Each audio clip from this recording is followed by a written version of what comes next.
வணக்கம். இந்த வீடியோவில் சற்று முன் அரசு ஊழியர்கள் ஓய்வூதியர்களுக்கு 5% அகவிலைப்படி உயர்வு சார்ந்து வெளியான முக்கிய தகவல் சார்ந்து விவரங்களை பார்க்கலாம். இந்த வீடியோவை தொடர்ந்து பார்க்குறதுக்கு முன்னாடி நம்ம சேனலை இதுவரைக்கும் சப்ஸ்கிரைப் பண்ணாதவங்க சப்ஸ்கிரைப் பண்ணிக்கோங்க. அரசு ஊழியர்களுக்கான அகவிலைப்படி உயர்வு தொடர்பாக நாடு முழுவதும் எதிர்பார்ப்புகள் நிலவி வரக்கூடிய நிலையில் பல மாநில அரசுகள் அடுத்தடுத்து முக்கியமான அறிவிப்புகளை வெளியிட்டு வருகின்றன. குறிப்பாக மத்திய அரசு ஊழியர்கள் இந்த ஆண்டினுடைய 2ஆம் பாதிக்கான அகவிலைப்படி உயர்வு எப்போது அறிவிக்கப்படும் என்று எதிர்பார்ப்பில் உள்ளார்கள். இந்த உயர்வுகள் செப்டம்பர் அல்லது அக்டோபர் மாதத்தில் வெளிவரும் என்று தகவல்கள் கூறப்படும் நிலையில் ஒடிசா அரசு தனது மாநில அரசு ஊழியர்கள் மற்றும் ஓய்வூதியர்களுக்கு முக்கியமான அறிவிப்பை வெளியிட்டிருக்கிறது. 2008ஆம் ஆண்டு ஒடிசா திருத்தப்பட்ட ஊதிய விகித விதிகளின் கீழ் பணிபுரியக்கூடிய அரசு ஊழியர்கள் மற்றும் ஓய்வூதியதாரர்களுக்கு அகவிலைப்படியை 5% உயர்த்துவதாக மாநில நிதித்துறை அறிவித்திருக்கிறது. இதன் மூலம் அரசு உதவி பெறக்கூடிய கல்வி நிறுவனங்களில் பணிபுரியக்கூடிய ஆசிரியர்கள், ஆசிரியர் அல்லாத பணியாளர்கள், பல்கலைக்கழக ஊழியர்கள், கீழமை நீதித்துறை அலுவலர்கள் மற்றும் ஒப்பந்த ஊழியர்கள் உட்பட பல ஆயிரக்கணக்கானோர் பயன்பெற உள்ளனர்.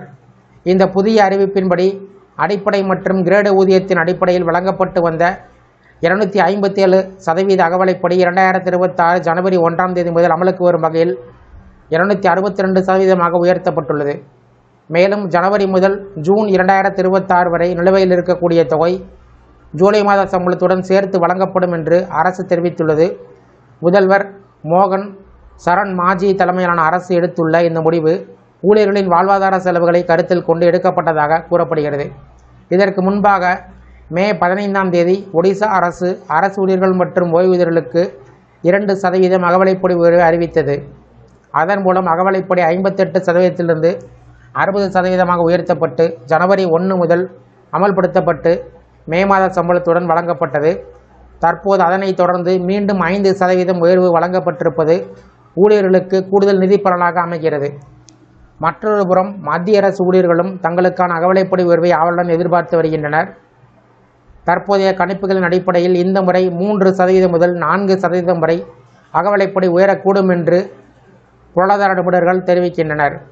இந்த உயர்வை தீர்மானம் செய்வதில் அகில இந்திய தொழிலாளர் நுகர்வோர் விலை குறியீடு எண் எனப்படும் AICPI-IW தரவு முக்கியமான பங்கு வகிக்கும்.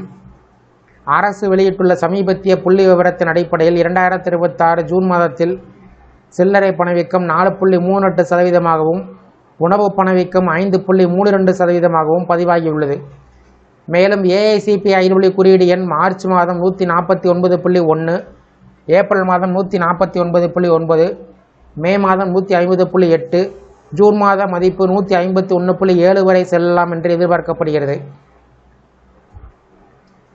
இந்த வளர்ச்சிகள் தொடர்ந்தால் மத்திய அரசு ஊழியர்களுக்கான அகவிலைப்படி 4% வரை உயர்ந்து மொத்தம் 64% எட்டும் வாய்ப்புகள் இருப்பதாக தகவல்கள் தெரிவிக்கின்றன. மத்திய அரசின் முடிவை தொடர்ந்து பல மாநில அரசுகளும் தங்களது அரசு ஊழியர்களுக்கான அகவிலைப்படியை உயர்த்தி வருவது குறிப்பிடத்தக்கது. இந்த வீடியோ குறித்த உங்களுடைய கருத்துக்களை கமெண்ட் செக்ஷனில் கமெண்ட் பண்ணுங்கள். இந்த வீடியோ பிடிச்சிருந்ததுன்னா வீடியோக்கு ஒரு லைக் பண்ணுங்கள். இந்த வீடியோவை உங்களுடைய நண்பர்கள் மற்றும் உறவினர்களுக்கும் ஷேர் பண்ணுங்கள்.